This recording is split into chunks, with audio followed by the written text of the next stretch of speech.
Dari Abdullah ibnu Mas'ud, perhatikan hadis ini, ngeri kalau kita baca. Apabila terdapat suara yang sangat dahsyat di bulan Ramadan, maka akan terjadi huru hara di bulan Syawal. Akan banyak golongan manusia yang saling memisahkan diri di bulan Dzulqa'dah. Akan terjadi pertumpahan darah di bulan Dzulhijjah dan juga bulan Muharram. Kemudian Rasul ditanya, apa yang harus dilakukan di bulan Muharram? Orang ini bertanya 3 kali. Maka Nabi SAW bersabda, sangat disayangkan sekali saat itu manusia akan saling membunuh dan sangat kacau keadaannya. Maka kami bertanya lagi, apa suara yang dahsyat itu wahai Rasulullah yang akan terjadi di pertengahan Ramadan itu? Maka Rasul mengatakan, suara itu terjadi di pertengahan bulan Ramadan, bertepatan dengan malam Jumat, dan suara dahsyat ini akan membangunkan orang-orang yang sedang tidur, menjatuhkan orang-orang yang sedang berdiri, menjadikan para wanita-wanita terhempas dari kamar-kamar mereka. Pada saat itu akan banyak terjadi gempa. Pada saat itu cuaca yang sangat dingin akan menerpa. Hal itu apabila pertengahan bulan Ramadan di tahun itu bertepatan dengan malam Jumat. Apabila kalian melaksanakan sholat subuh di hari Jumat pada pertengahan bulan Ramadan, maka masuklah kalian ke dalam rumah-rumah kalian, kuncilah pintu-pintu rumah kalian, tutuplah jendela-jendela rumah kalian, dan selimutilah diri-diri kalian, serta tutuplah telinga-telinga kalian. Apabila kalian merasa ada suara dahsyat, maka bersungkurlah sujud kepada Allah Subhanahu wa ta'ala seraya berzikir, Maha suci Allah, Maha suci Allah, Maha suci Allah, Maha suci Allah, wahai Rabb kami, Maha suci Allah. Ma'asyiral muslimin yang dimuliakan Allah Azza wa Jalla, hadis ini dijadikan sandaran oleh sebagian doa tentang akan terjadi huru hara di tahun 2020. Dari sekarang Ramadan tinggal berapa bulan? 4 bulan. 4 bulan lagi. Betul. 4 atau 5? 4 bulan lagi. Masya Allah. 4 bulan lagi dari sekarang akan terjadi huru hara dahsyat menurut hadis ini. Masalahnya ikhwatu fiddin muliakan Allah Azza wa Jalla, hadis ini apakah derajatnya sahih ataukah derajatnya dhaif?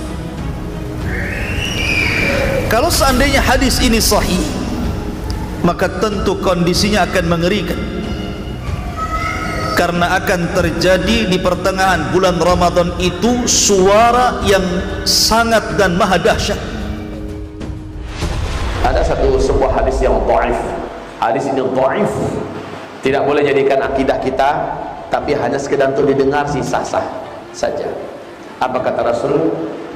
Bahwa Al-Mahdi dibaiat nanti di bulan Muharram, diawali dengan terjadi hantaman meteor ke muka bumi pada bulan Ramadan, di pertengahan Ramadan pada hari Jumat. Kalian larilah ke dalam rumah-rumah kalian, tutuplah pintu dan jendela kalian rapat-rapat, masuklah ke dalam kamar, sujudlah kalian baca Subhanallah Qudus, Subhanallah Qudus. Siapa yang membaca itu, dia akan Allah selamatkan. Yang tidak melakukan itu, dia akan binasa celaka. Maka qadarullah bertepatan 1441 besok ini, pas hari Jumatnya tanggal 15 Ramadan, hari Jumatnya 1441 besok. Apakah ini Allah a'lam? Tapi hadis ini dhaif. Kata Ustaz Syafiq Basalamah, ini hadisnya malah maudhu katanya. Ya, dia bacakan riwayat dari Syekh Ibnul Jauzi tapi saya mendapatkan hadisnya hadis yang dhaif. Cukup sebagai informasi bagi kita. Yang jelas tanda-tanda yang lain mendukung. Nah, kaum muslimin yang kami muliakan, melihat tanda-tanda ini semua, jika benar demikian, berarti dari Oktober, November, Desember, Januari, Februari, Maret, April, Mei kita Ramadan. Tinggal Juli ya, Mei, 7 bulan lagi ke depan kita Ramadan. Waktu kita sempit, menjelang waktu sempit ini akan banyak kejadian-kejadian alam yang mengerikan.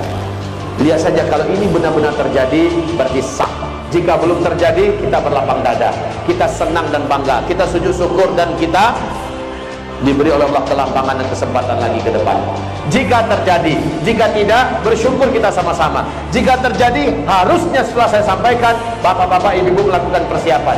Sebab apa? Sebab akan banyak bencana-bencana alam yang mengerikan yang akan terjadi.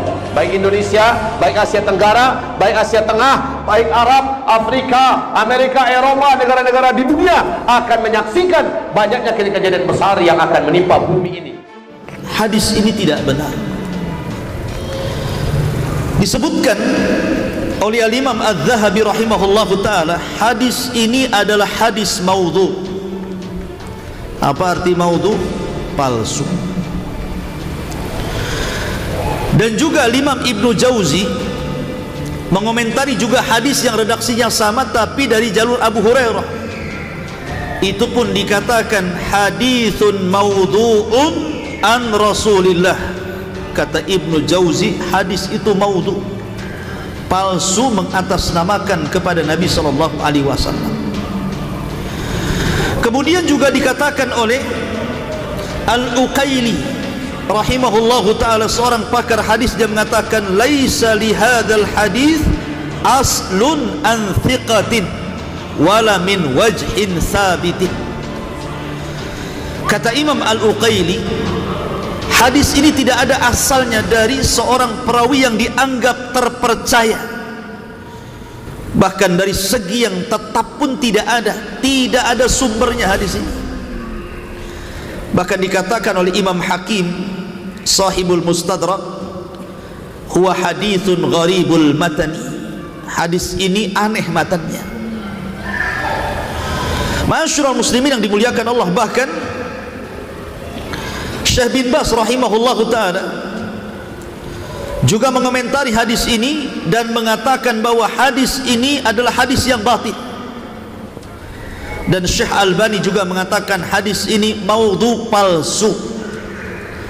Kalau sudah tahu derajat hadis ini, mestinya siapapun yang menceritakan tentang hadis ini kan harus menceritakan tentang derajat hadis, kan gitu. Jangan disampaikan begitu saja. Ini riwayatnya hanya dalam hadis, dalilnya tidak ada dalam Al-Quran. Hadis yang tertinggi namanya hadis mutawatir. Kekuatan riwayatnya sama dengan kekuatan riwayat Al-Quran. Mengingkari satu hadis mutawatir, kafir dia, murtad. Di bawah mutawatir ini namanya hadis ahad. Hadis ahad ini ada 3 levelnya. Level yang tertinggi hadis ahad adalah hadis sahih. Level pertengahan adalah hadis hasan. Dan level paling bawah adalah hadis dhaif. Oke. Ketiga level hadis ahad ini masih diakui oleh para ulama hadis sebagai qaul Rasulullah, perkataan Rasulullah SAW. Hanya saja dari start ke finish berapa lama, ini menjadi perbincangan para ulama ahli hadis. Ternyata terdapat hanya riwayatnya dari hadis ahad, bukan hadis sahih, tapi hasan li ghairihi dan dhaif. Ada yang bertanya, Ustaz, kalau hadis dhaif untuk apa Ustaz disebut di kita? Ini yang perlu saya cuci kembali, saya brainwash kita semua. Jangan buruk sangka dengan hadis dhaif. Sebab apa? Hadis dhaif bukankah masih diakui oleh para ulama hadis sebagai perkataan Rasulullah sallallahu alaihi wasallam? Ada 8 adab berinteraksi dengan hadis dhaif. Yang pertama, hadis dhaif kalau disampaikan kepada orang, wajib menyampaikan status hadis itu kepada orang yang mendengar, agar orang tidak menyangka ini hadisnya sahih. Yang kedua, hadis dhaif tidak boleh dijadikan sebagai dasar akidah, dibina di atasnya keyakinan. Yang ketiga, hadis dhaif tidak bisa dijadikan dalil dan hujjah dalam urusan pokok agama. Dalam urusan usuluddin tidak boleh dalilnya dari hadis dhaif. Yang keempat, hadis dhaif. Kalau bertentangan dengan lebih tinggi di atasnya, langsung hadis dhaif, tidak dianggap. Yang kelima, hadis dhaif dalam masalah fadilah amal atau fadail amal dapat diterima, bisa diamalkan dan bisa dijadikan dalil dan hujjah. Makanya ini pasti ada kitab fadilah amal tak? Ada ya.